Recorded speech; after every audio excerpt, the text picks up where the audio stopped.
India. Yeah. So let me tell you, I started posting on Facebook and Twitter that we were going to go out there to do these shows. And then people started sending me messages questioning what I was going to do. First of all, are they going to understand you in India? Will they understand English okay? Will they be able to follow along with your stories? Once we got there, I come to find out that more people speak English in India than in all of the US and Canada put together. Might as well throw Mexico in there for extra credit. Because there's that many people, and yes, they have the internet. They got the internet, they got Bollywood, they got Hollywood. They understand American culture so much more than we understand theirs. Second thing, people tried to warn me about going over there. Gabriel, be careful. India is a third world country. Don't drink the water in India. It contains parasites that'll make you really sick. Don't eat the food from the street people, especially the street meat. It contains a parasite that'll make you really sick. And most importantly, there's a lot of crime over there. Don't stay out late. When the sun goes down, you go down. I'm like, is it that bad? So I'm like, let me get this straight. There's a lot of crime. Don't stay out late. Don't eat any of the food from the street vendors. And don't drink the water. Why does that sound familiar? That's Mexico.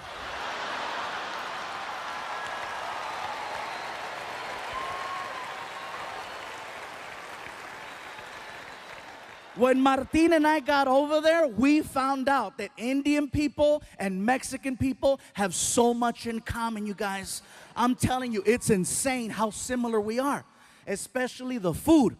The food is so similar. For example, Mexicans love tortillas. Indian people love naan bread, which is a fluffier form of a tortilla.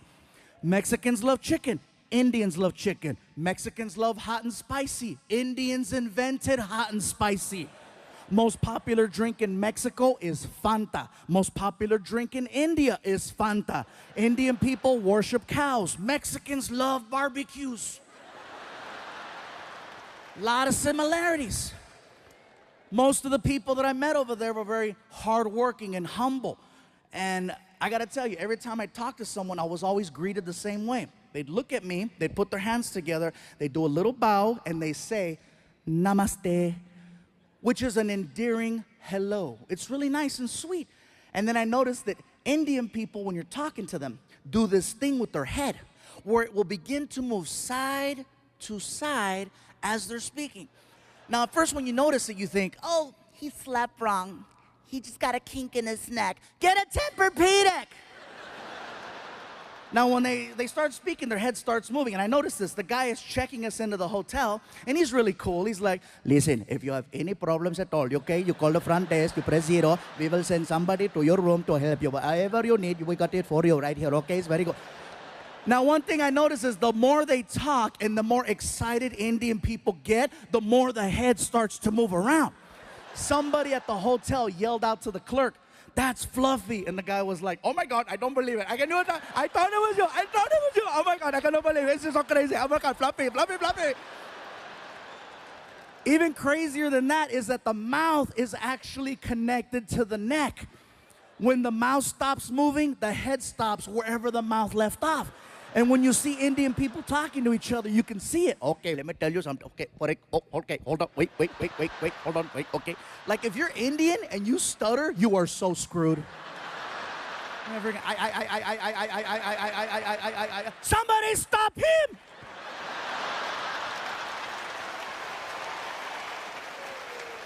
I'm not gonna lie, you guys. When I first saw this happen, I thought it was hysterical. I thought it was funny. But then I started thinking about it. Head movement is just a form of expression. No matter where you live in this world, people express themselves in their own unique way, whether through facial expressions, hand gestures, body movement, extra words. Everywhere you go, things are different, and that's just how they express themselves in India. Now back to the whole Indians-Mexican thing. That is something else that we share in common with Indian people. Head movement. Now some of you in the building tonight are like, stupid, we don't have head movement. Yes, we do. It's a little different. See, with Indian people, the head movement is side to side. Mexicans, our head movement is front to back. The difference between that is that with Mexicans, we have to be very, very upset in order for you to see the head movement. Otherwise, you can't tell. With Indians, it's all the time. Oh, today is such a nice day. It is such a beautiful day today. I'm so happy. It's very nice, very good. Oh my God, I can't believe it's so nice. It's such a pretty. Mexicans, when we're mad, that's when it comes out. For non-Latinos, hey, trust me, you cut off a Mexican in traffic, see what happens. ¡Sácate, pendejo!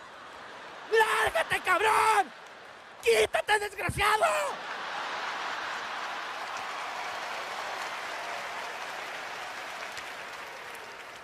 That's funny. I don't know why the black people are laughing. You guys take it all. Oh, no, you didn't. Oh, hell no. I know he ain't talking about me. I hit a bell. I hit a bell.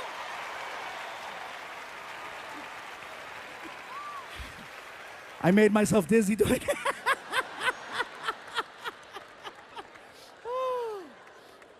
So let me tell you guys, if you ever get the opportunity to travel to India, I encourage you to check it out. You are gonna see some beautiful things. You are gonna see some amazing things. You are gonna see some sad, depressing things and some real horrible things. Overall, it's a well-balanced trip. But when you get back home here to the United States, you will have a whole different appreciation for your life. Believe that. I guarantee this, you guys. There's a lot of people in India, and with a lot of people comes a lot of traffic. First things first, American traffic and Indian traffic, very different. Here, whatever happens on the freeway will stop the whole freeway. In India, there's 10 times the traffic, but it moves. See, the problem is Americans, we're fascinated by accidents. We're fascinated by the idea of seeing potential death. That's why we slow down on the freeways. We say we don't want to see it, but what happens in traffic? You know, what's going on over there? There doesn't even have to be a collision. You could be on the 101 freeway and a car has a tire blowout and it spins.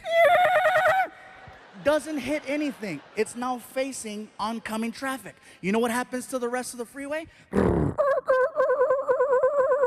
Even on the other freeway where there's no accident. And again, what's going on? What's going on? I'm sorry, hey, somebody might be dead. Sorry. In India, if there's an accident in the middle of the street, you know what they do? They drive right around it. They don't stop. And it's not that they're not sensitive to the situation. They are. It's just that there's so much chaos that happens on a regular basis. They just need to get to work.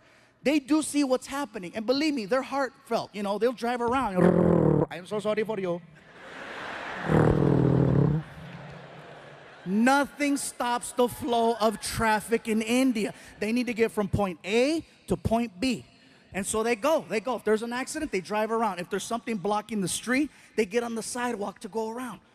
It's amazing the way they drive. And here's something else. No one uses turn signals over there. No one uses turn signals. They use a horn. Now, if you go to India tomorrow, from the time you get there to the time you leave, you're constantly going to hear a horn. It's an actual language when people are driving. I'll show you. You're driving? Car on your right. Car on your left. Light up ahead. They talk to each other while they're driving, and they barely miss each other every single time. Also, you'll be on the 101 freeway here, and there'll be 6 lanes. In India, you'll see 6 lanes, but guess what? You'll see 12 cars across. Yes, they have lines, but they're basically there to let you know more or less the direction you might want to go in.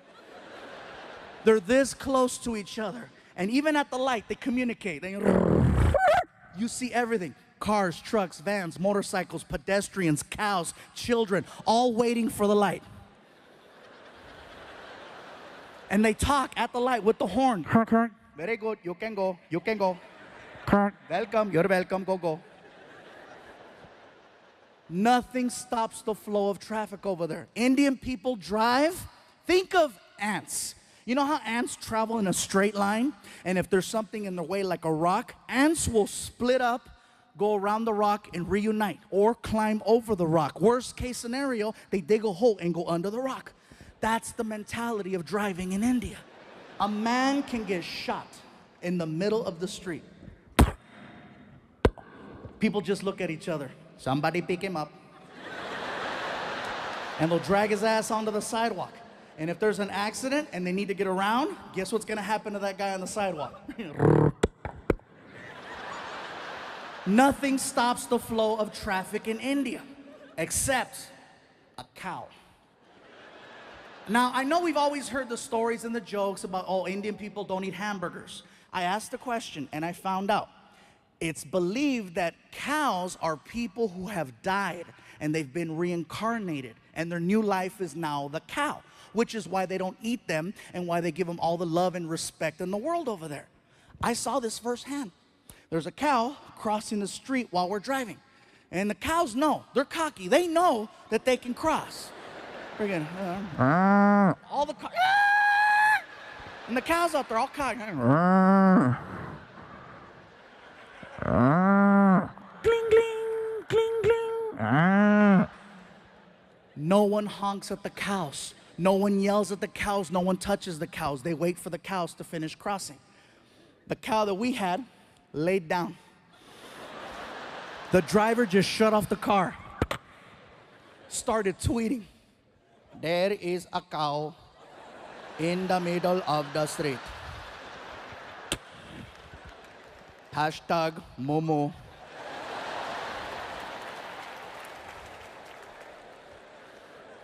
I asked the driver, "What's going on?" "Sir, there is a cow."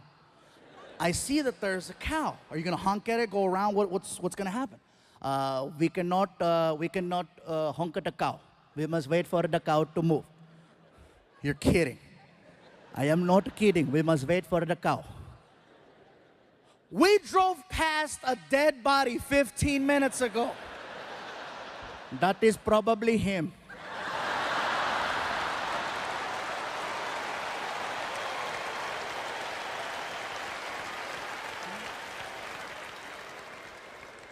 Like seriously, the driving situation over there is so intense, you guys.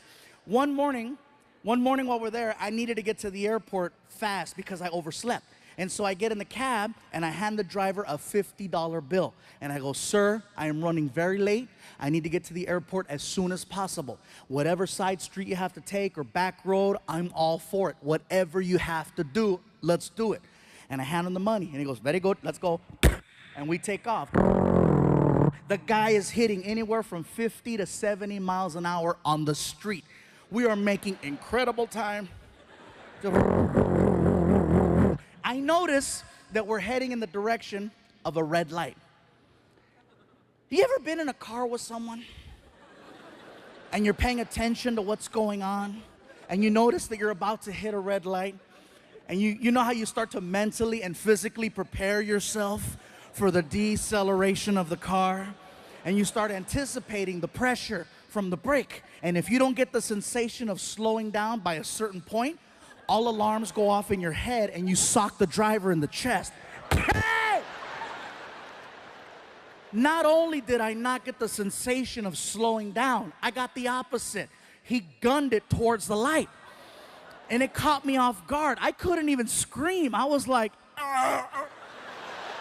and then I got air. "Hey, pull over, pull over!" He didn't even know what he did. He looks at me, he goes, "What is wrong?" "What do you mean, what is wrong?" "Dude, didn't you see the red light?" As calm as can be. "Didn't you see there was no one there?" "You told me, whatever you have to do, okay? Whatever you have to do, you do. Do you want to yell or do you want to make plain?" He made a good point. I sounded like a third grader. "I want to make plain." Like seriously, that's a video game I want to see. I want to see Grand Theft Auto India.